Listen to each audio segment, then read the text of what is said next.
Hello friends, welcome back to my YouTube channel animals help squad. आज फिर मैं आप सबके लिए एक अवेयरनेस वीडियो लेकर आई हूँ जो है मेरी खुद की पेट निक्की की। तो मैं आपको अपनी पेट निक्की की प्रेगनेंसी स्टोरी शेयर कर रही हूँ जो कि बहुत सारी प्रॉब्लम से गुजरी है। तो चलिए वीडियो शुरू करते हैं। कुछ मंथ पहले निक्की प्रेग्नेंट थी। उसका प्रेगनेंसी टाइम बहुत ही अच्छा चल रहा था। जैसे ही उसका लास्ट टाइम आया तब तक उसको घर पर ही लेबर पेन शुरू हो गए थे। हमें लगा लेबर पेन हो रहे हैं, डिलीवरी भी इजीली हो जाएगी जैसे कि बाकी डॉग्स की इजीली घर पे हो जाती है। हमने पास के एक वेटरनरी डॉक्टर से कंसल्ट किया तो उन्होंने बताया कि आपको वेट करना पड़ेगा और रात तक नॉर्मल डिलीवरी हो जाएगी और वो आउट ऑफ स्टेशन है तो वो निक्की को अटेंड नहीं कर सकते। पूरी रात लेबर पेन सर्वाइव करती रही निक्की, पर डिलीवरी नहीं हुई। नेक्स्ट मॉर्निंग फिर हमने डॉक्टर से कंसल्ट किया कि डिलीवरी नहीं हुई है। तब तक निक्की की हालत बहुत ज़्यादा ख़राब हो चुकी थी। हमने फिर भी फ़ोन किया। उन्होंने हमसे कहा कि आप वेट कीजिए, पर निक्की की कंडीशन और भी ज़्यादा ख़राब होती जा रही थी।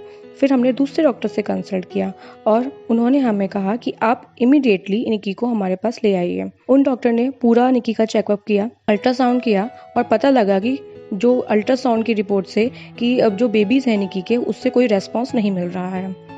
इससे ज़्यादा कंडीशन और ख़राब होती जा रही थी निक्की की। डॉक्टर ने कहा कि दो कंडीशन हो सकती हैं कि या तो बेबीज़ जो हैं वो अंदर स्टमक में बेहोश हैं या फिर वो डेड हो चुके हैं। और डॉक्टर ने पूरा चेकअप करके निक्की को एक दिन के लिए और घर पे भेज दिया मेडिसिन दे के।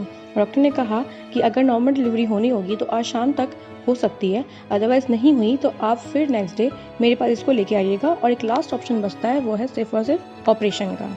हमने पूरी रात निक्की का वेट किया कि शायद वो नॉर्मल डिलीवर कर दे, पर ऐसा नहीं हुआ। फिर नेक्स्ट डे हम डॉक्टर के पास लेके गए और डॉक्टर ने तुरंत ऑपरेशन की तैयारी शुरू कर दी। ये ऑपरेशन सिजेरियन था, इसलिए पूरे 4 घंटे लगे ऑपरेशन चलता गया। पता लगा कि जो निक्की के बेबीज़ हैं वो डेड हो चुके हैं, जो कि 3 बेबीज़ हुए थे। कितने फीमेल थे कितने मेल थे ये नहीं पता लगा, पर डेड हो चुके थे।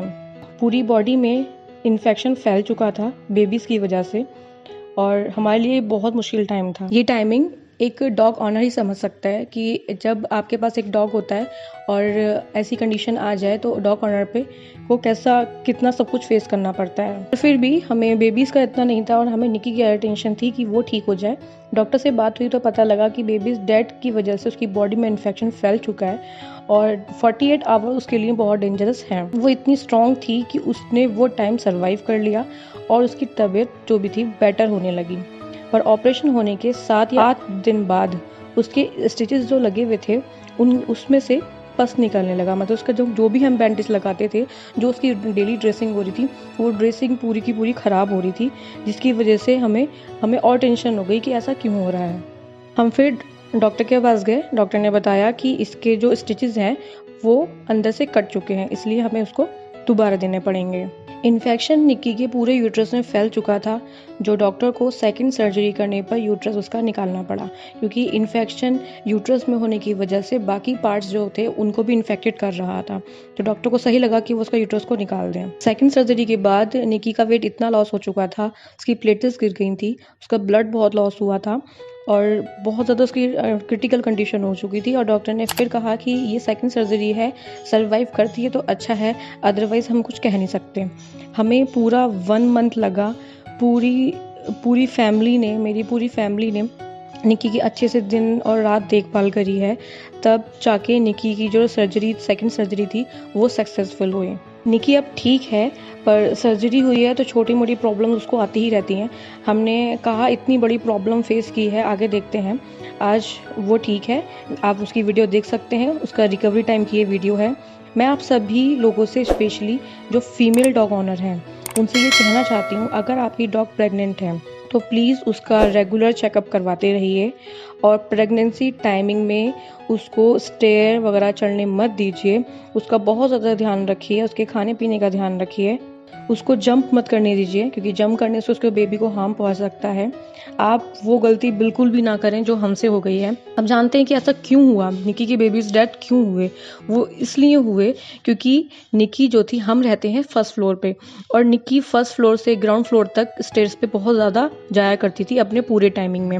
हमने बहुत कोशिश करी उसको रोकने की, उसको बांधने की, पर वो नहीं मानती थी। इसी बीच शायद ऐसा हुआ कि स्टेयर से गिरने से या फिर जंप करने से उसके बेबीज बेबीज़ को हार्म पहुंचा और डिलीवरी टाइमिंग से 1 या 2 दिन पहले उसके बेबीज़ जो थे वो पेट में ही डेड हो गए, जिसकी वजह से निक्की को इतनी सारी प्रॉब्लम्स को फेस करना पड़ा।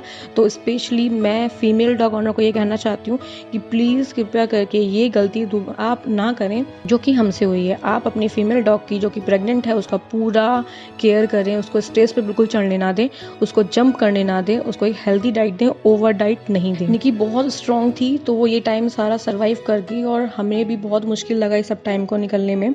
और निक्की का ऑपरेशन किस हॉस्पिटल में हुआ ये मैं आपको अपनी आने वाले वीडियो में बता दूंगी, दिखा भी दूंगी। ये थी निक्की की प्रेगनेंसी स्टोरी। ये स्टोरी मैंने आप लोगों से इसलिए शेयर की है जिससे आप अपने डॉग के लिए अवेयर हो जाएं। अगर आपको मेरी स्ट्रॉन्ग निक्की पसंद आई है तो वीडियो को लाइक करें, शेयर करें और चैनल को सब्सक्राइब करें। Thanks for watching the video. मिलते हैं अगली वीडियो में।